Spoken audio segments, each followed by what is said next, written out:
I tinkered away and I got this apart.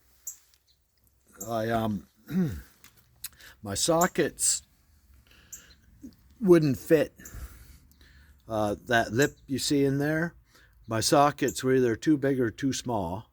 So anyway, where I bought this other housing, the sleeve was apart, and to my surprise, this sleeve fits perfectly inside this sleeve and hits that lip in there. So I put my hardwood block on it and tapped it until the sleeve was loose to push out of the way, so I could use my punch and the hammer and tap back and forth, and I got the little bearing out. And then I used this here tool, whatever it is, and held this in my hand and tapped the big bearing out. So anyway, I got both bearings are out, and I'm not quite ready to put back together again. I got to clean things up, and I want to use a press to put it back together.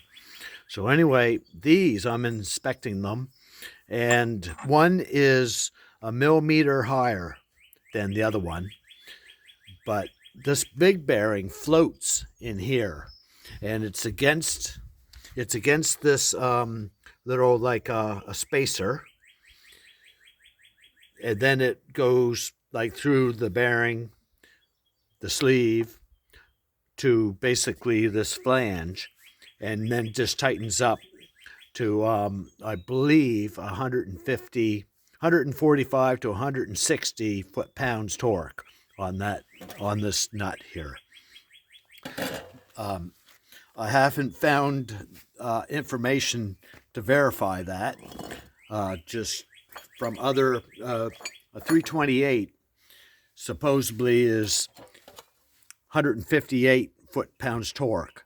Now, they might have a bigger shaft, so I may find, I'm not putting it back together until I find out some more facts. But anyway, my concern now is this edge a machined edge, or is it manipulated because because things were run loose? Because this edge here is not square. It goes up. It's longer on the inside, like it's a little bit of a bevel. And that's the same on both of them. And this one has a totally different look on it, but it's the same thing. It's when you put them together, hold them up, there's like a millimeter gap there where the inside edge hits and the outside edge doesn't hit. And the outside, the big end, is the same thing. So I was kind of hoping, I couldn't get any answers before, but I was sort of under the idea that maybe the sleeve was all right being in between the bearings. But I'm going to make a phone call and possibly buy a new one. Now, I could take this longer one to a machine shop and have it squared off, but if I buy a new one, then I know if it's beveled on a little slant or if those bearings and the axle rocking wore it a little bit.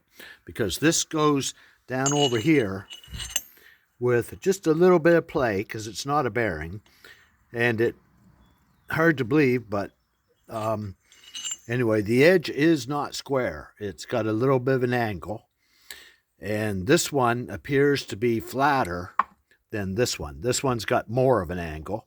This is the one that came out of mine, but it previously burned up a bearing that took out this shaft, and this assembly took out a bearing that took out that shaft. So both of these have been on bearings that were seized up and run until they ruined the axle and stuff. But anyway, these bearings, they're the same company as the brand new ones I have. They feel perfect, but anyway, they're tapped out now, and they're not going back in. But I might price one of these if I can get one and see.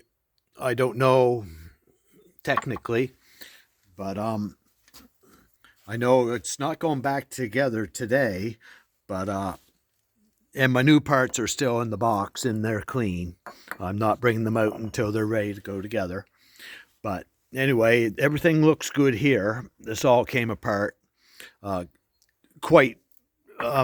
Bearings go in and come out the same no matter what you're working on. You know, the bearings always fit the same, whether it's a Ferrari or an Oldsmobile or a lawnmower. The bearings go in the same. But anyway, I got this, it's drying. I got my fan here because high humidity here today, well, for the whole week, just to help dry things out. And my tire's actually drying. But,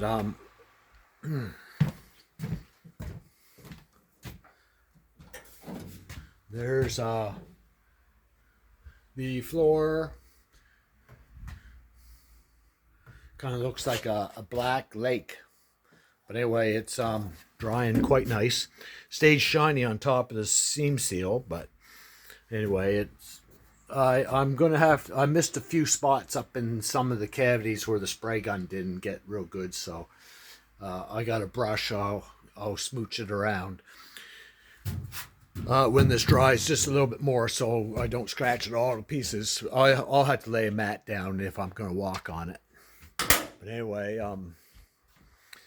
I noticed I had a couple squirrels sitting up there on the step looking at me here a little while ago.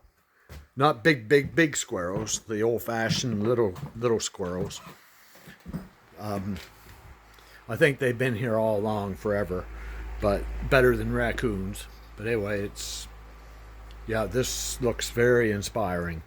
It's little, anyway, underneath's going to get undercoating, but okay. But anyway, I'm gonna have to see how much one of these is. Shouldn't be too much, but I could, like as I said, one's longer than the other by a millimeter, but it doesn't really matter because it's allowed to tighten up according to the torque. Like this bearing floats in here, so the unit holds the unit together, kind of, if you understand. Like, but where they were both run with a bed axle and floating and rocking back and forth, I have an idea it melted the edge off these a little bit, and I'm a little weary about putting it back together and trying to rely on that being square, although it probably is, but it's not flat. So if I buy a new one and it's perfectly flat, I'll know that those would have been a problem. I could take it to a machine shop, but anyway, I'll get my answers sooner or later. But it was raining pretty hard here a little while ago, but it's kind of nice out now. When all this rain will probably clear another few days, and then it'll be like 30 degrees for the next 3 months. Something like that. But anyway, the cat was around a little while ago. He disappeared right now.